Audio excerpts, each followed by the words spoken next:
In a world where royal romances are often tangled in duty, tabloids, and tradition, there are a few that unfold quietly, gracefully, like poetry hidden in the margins of a history book.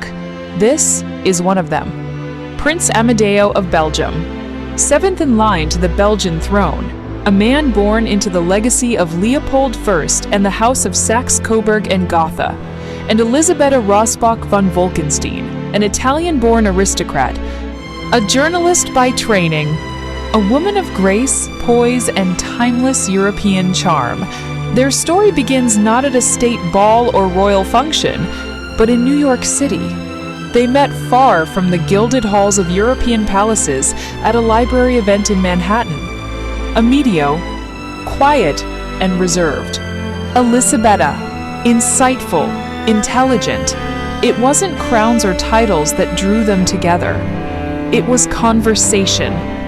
In a city where people are always rushing, they found time. In a world obsessed with status, they noticed each other's silence. And somewhere between coffee dates and Central Park walks, a modern fairy tale took root. But love is never without its hurdles. In 2014, when they wed in Rome's stunning Basilica Santa Maria in Trastevere, there was beauty. There was nobility. There was controversy. Because Prince Amedeo, in a quiet gesture of independence, chose not to seek formal permission from the King of Belgium to marry. The cost? He was, at that moment, removed from the line of succession. For love, he risked legacy. For her, he gave up the crown, at least for a time. July 5, 2014. Their wedding was elegance without spectacle.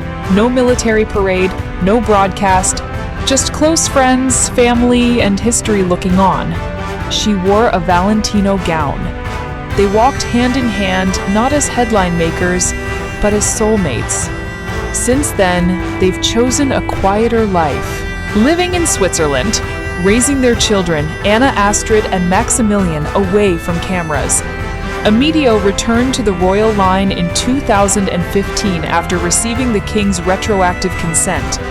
But even with the titles restored, their lifestyle remained modest, purposeful, private, because for them, royalty isn't performance, it's presence. Not about tiaras and tabloids, but about trust, tenderness, and truth. In a world where many royal romances collapse under pressure, theirs stands untouched. Not because it was grand, but because it was real.